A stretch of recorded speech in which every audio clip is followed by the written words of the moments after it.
पंजाब शहर में एक छोटा सा परिवार रहता था। उस परिवार में मंजीत और उसकी पत्नी प्रिशा और उनके दो बच्चे, जिनका नाम ओम और कशिश था, वे सब आपस में बड़े ही प्यार से रहते थे। एक दिन की बात है, मंजीत ऑफिस से घर आता है और आज वो बड़ा ही खुश नजर आ रहा था। तभी प्रिशा मंजीत से कहती है, क्या बात है, आज आप बड़े खुश नजर आ रहे हो। तुम भी सुनोगी तो खुशी के मारे पागल ही हो जाओगी। अच्छा, हम भी तो सुने, ऐसी कौन सी बात है जो तुम इतने खुश हो रहे हो। तभी मंजीत प्रिशा को बताता है कि उसे कंपनी की तरफ से विदेश जाने का मौका मिला है, वो भी पूरे परिवार को। प्रिशा मंजीत की बात सुनकर बड़ी खुश होती है और कहती है, तुम सही कह रहे हो। हाँ बाबा, हाँ। मेरा विदेश जाने का सपना पूरा होगा। मेरा सपना था कि मैं भी विदेश जाऊं, पर कभी मुझे मौका ही नहीं मिला, पर अब मेरा ये सपना पूरा होगा। तभी मंजीत कहता है, अब सपना ही देखती रहोगी या सपने से बाहर भी आओगी। क्या करूं, बात ही इतनी खुशी की है कि मुझसे रहा ही नहीं जा रहा। तभी मंजीत प्रिशा से कहता है, अच्छा सुनो, हमें 2 दिन बाद ही निकलना है और तैयारियां भी करनी है, पैकिंग करनी है, बच्चों का सामान भी लेना है। तभी बच्चे भी अपने कमरे से निकलकर अपने पापा से कहते हैं, ये हम भी जाएंगे विदेश। मैं तो अपने सब दोस्तों को बताऊंगा कि मैं विदेश जा रहा हूँ। तभी मंजीत बच्चों से कहता है, ठीक है, बता देना। चलो अब जल्दी से खाना खाकर सो जाओ, कल हमें शॉपिंग करने भी जाना है। फिर बच्चे शोर मचाते हुए, कल हम शॉपिंग करने जाएंगे, और वो खाना खाकर सो जाते हैं। और अगले दिन मंजीत, प्रिशा और बच्चे शॉपिंग के लिए निकल जाते हैं। प्रिशा मंजीत से कहती है, शॉपिंग भी पूरी हो गई, बच्चों का सामान भी ले लिया, अब घर चलते हैं। हाँ चलो घर चलते हैं, कल सुबह की फ्लाइट है, हमें टाइम से निकलना पड़ेगा। और सब लोग घर जाकर सो जाते हैं। अगली सुबह मंजीत प्रिशा को जगाता है और कहता है, तुम सब सोते ही रहोगे या उठोगे भी? 4 बज चुके हैं और 9 बजे की फ्लाइट है, हमें समय से पहुंच जाना चाहिए, नहीं तो हमारी फ्लाइट छूट जाएगी। हाँ ठीक है, तुम तैयार हो जाओ, मैं बच्चों को तैयार कर देती हूँ। और फिर मंजीत, प्रिशा, बच्चे सब लोग तैयार होकर एयरपोर्ट पर पहुँच जाते हैं। और फिर वो सभी लोग फ्लाइट में बैठ जाते हैं और उनकी फ्लाइट कनाडा जाने के लिए तैयार हो जाती है और वो कुछ ही घंटों में कनाडा पहुँच जाते हैं। कनाडा पहुंचकर मंजीत कहता है, लो, हमें लेने के लिए गाड़ी भी आ गई और अब हम थोड़ी देर में कंपनी की तरफ से मिले घर में पहुंच जाएंगे। लीजिए, आपका घर आ गया। और सभी लोग घर में चले जाते हैं। फिर मंजीत सभी से कहता है, ऐसा करो, तुम सब फ्रेश हो जाओ, फिर साथ में मिलकर खाना खाएंगे। सभी लोग फ्रेश होकर हॉल में खाना खाने चले जाते हैं। मंजीत, प्रिशा और बच्चे जब खाना खा रहे होते हैं तो प्रिशा को ऐसा लगता है जैसे और कोई भी है उस हॉल में, और वो मंजीत से कहती है, मुझे ऐसा क्यों लग रहा है जैसे इस हॉल में कोई और भी है। क्या प्रिशा, तुम भी कैसी बातें कर रही हो, यहाँ भला कौन हो सकता है। चलो अब सोने चलते हैं, बच्चे भी थक गए होंगे। फिर सभी लोग अपने अपने कमरे में सोने चले जाते हैं। और रात को जब घर के सभी लोग सोए हुए थे, तभी प्रिशा को किचन से कुछ अजीब सी आवाजें आती हैं। तो प्रिशा किचन में जाकर देखती है तो वहाँ उसे कोई नजर नहीं आता, पर उसे ऐसा लगा जैसे मानो अभी अभी कोई किचन से गया हो। फिर वो चुपचाप आकर अपने कमरे में सो जाती है। और अगले दिन प्रिशा मंजीत से कहती है, मंजीत, मुझे यहाँ कुछ ठीक सा नहीं लग रहा। प्रिशा, तुम भी पता नहीं क्या क्या सोचती रहती हो, ये तुम्हारा वहम है और कुछ नहीं। प्रिशा मंजीत की बात सुनकर कुछ नहीं बोलती। तभी मंजीत प्रिशा से कहता है, सुनो, मुझे ऑफिस के काम से जाना पड़ेगा, तुम अपना और बच्चों का ध्यान रखना।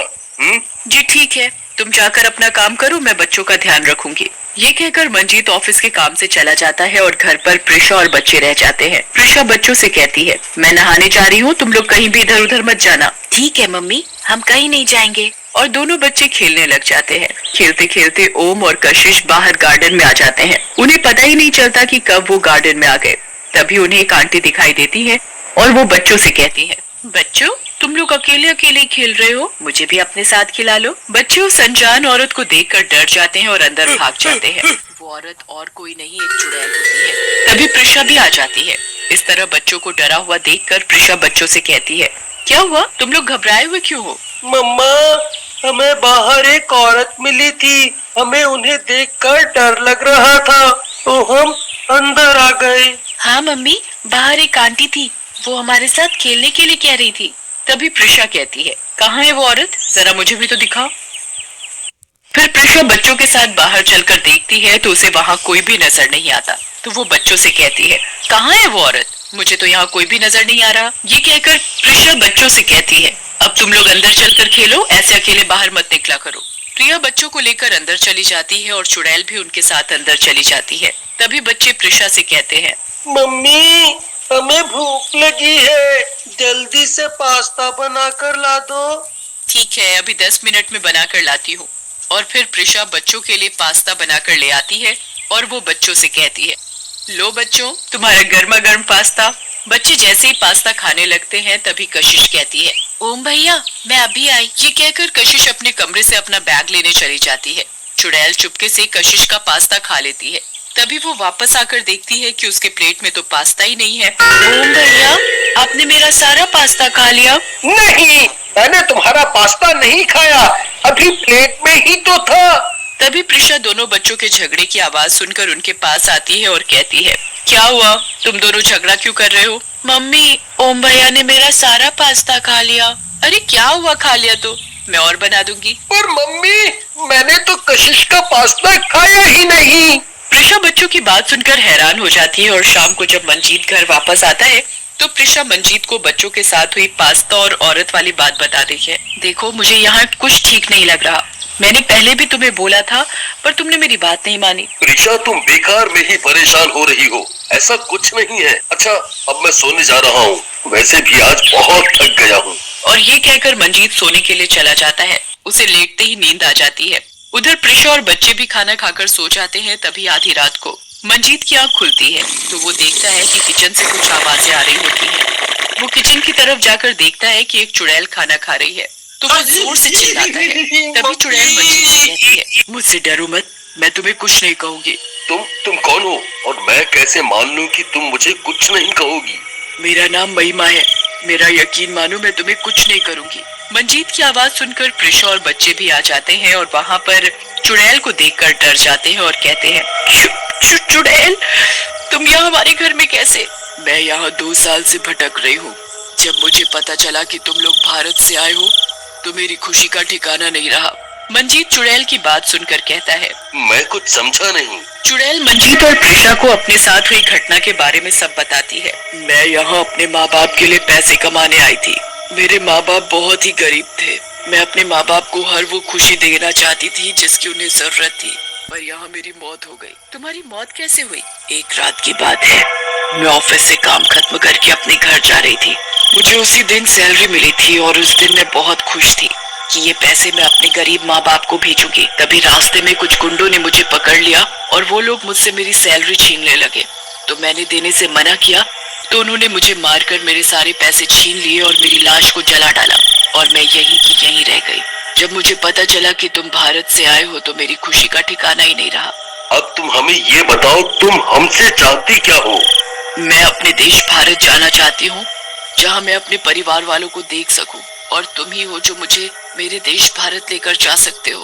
तभी मेरी आत्मा को शांति मिलेगी। चुड़ैल की बात सुनकर मंजीत और प्रिशा कहते हैं, तुम चिंता मत करो, हम तुम्हें जरूर इंडिया लेकर जाएंगे और तुम अपने परिवार वालों को भी देख सकोगी। हाँ, हम तुम्हें जरूर अपने साथ लेकर जाएंगे। और फिर अगले दिन सभी लोग इंडिया जाने की तैयारियां करते हैं और वो रात की फ्लाइट से भारत वापस लौट आते हैं। अपने देश में आकर चुड़ैल बहुत ही खुश होती है और कहती है, आई लव माई इंडिया। हाँ, सही में अपना देश अपना ही होता है। और फिर अगले दिन मंजीत और प्रिशा चुड़ैल से कहते हैं, तुम्हारा परिवार कहाँ रहता है? हमें बताओ, हम तुम्हारे परिवार वालों से तुम्हें मिलवा देंगे। चुड़ैल मंजीत और प्रिशा को अपने घर का पता बताती है तो प्रिशा और मंजीत कहते हैं, ठीक है, कल ही हम जाकर तुम्हें तुम्हारे घर वालों से मिलवा देंगे। चुड़ैल बहुत खुश होती है। उसकी तो खुशी का ठिकाना ही नहीं था कि वो अपने परिवार वालों से मिलेगी। कल हम किसी पंडित जी से मिलकर चुड़ैल का सही तरीके से अंतिम संस्कार करवाएंगे जिससे कि उसकी आत्मा को शांति मिल सके। बात तो तुम्हारी बिल्कुल सही है। और अगले दिन मंजीत और प्रिशा चुड़ैल को उसके बताए पते पर लेकर जाते हैं और चुड़ैल के माँ बाप से मिलते हैं और उन्हें चुड़ैल के बारे में सब बताते हैं कि वो उनकी बेटी है। माँ, पिताजी, और वो रोने लगती है। माँ बाप अपनी बेटी को गले लगाकर बहुत रोते हैं। अब हमें आपकी बेटी का सही तरीके से अंतिम संस्कार करना होगा जिससे उसे मुक्ति मिल सके। और फिर सभी लोग पंडित जी के पास जाकर चुड़ैल का सही तरीके से अंतिम संस्कार कराते हैं और इस तरह चुड़ैल को मुक्ति मिल जाती है।